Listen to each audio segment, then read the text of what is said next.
When most people think of San Francisco, they think of the Big Red Bridge, hippies, Apple computers, or maybe even seafood. For me personally, it's the old Rice-A-Roni commercials from my childhood, thinking of the cable cars clattering around the city or Starfleet headquarters in Star Trek. This week, JnL Video Postcards made it to San Francisco, but only for a day, and we thought it would be nice to make a guide focused on the tourist with no time. The first thing we need to talk about, though, is cheap and easy ways to get around San Francisco. As in most cities of size, a car is most likely not the best option for you. We found the easiest ways to get around the city were the Muni Transit system, walking, biking, and if you're in a pinch, Uber and Lyft. You'll want to purchase a Clipper card at a transit station or with your cell phone. Our first recommended thing to do in San Francisco is actually related to this. Ride the trolley.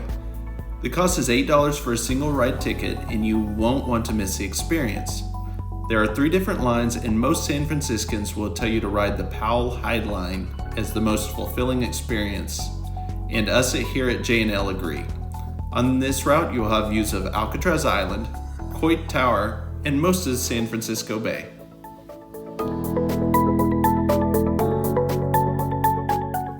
Do you want to know where you can find crab chowder, sourdough bread, and sea lions all in the same place? That's right, Fisherman's Wharf, that's where. If you get there early enough in the morning, you can swing by Pier 47 to watch them unload the catch, also called Fish Alley. Swing by Pier 39 for seafood favorites Fog Harbor Fish House or the Pier Market. Fisherman's Wharf is also home to the National Maritime Museum, which is also a favorite spot for kids and JnL Video Postcards alike.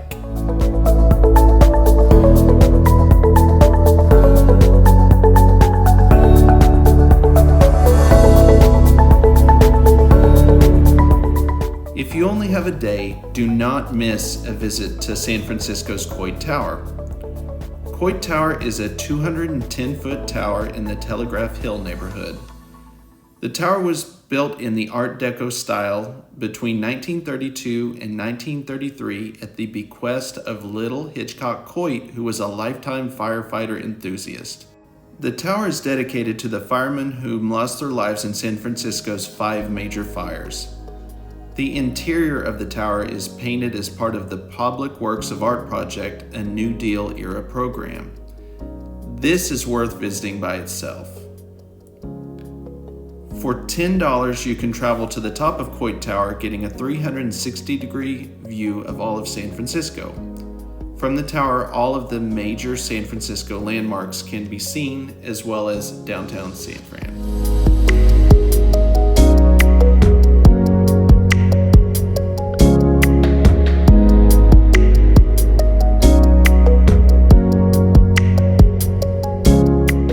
Next, we take you to Lombard Street, called the world's most crooked street.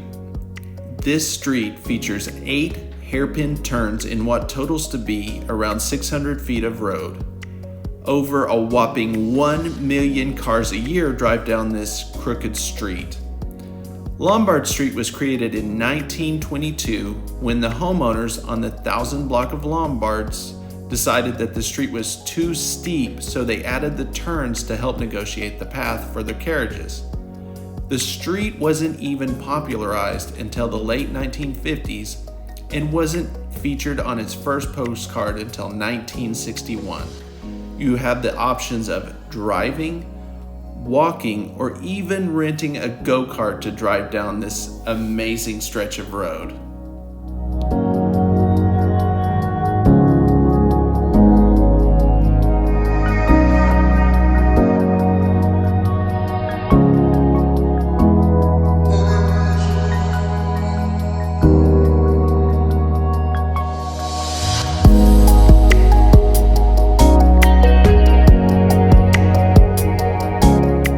Our final recommendation for JnL's one-day San Francisco tour is, of course, Alcatraz Island. The island has served several purposes over its many years, including life as a fort, a military prison, a federal penitentiary, and was even occupied by Native Americans in a 1969 protest. The National Park Service does a really great job representing and telling the stories of the many lives of this island. On the day we went, there was even a former inmate signing his book. The ferry ticket at the time of this video costs $49 for adults and is well worth the price.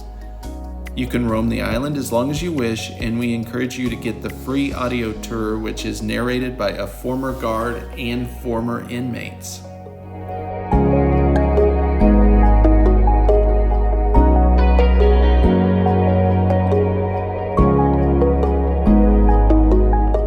This is by no means an exhaustive list of everything there is to see in San Francisco.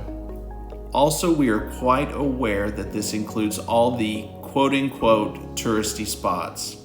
But like we said, we only had a day in San Francisco, and this is what we chose. It's also what we recommend.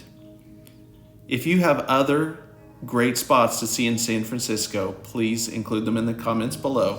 Thank you so much for giving us your time, and we'll see you next time.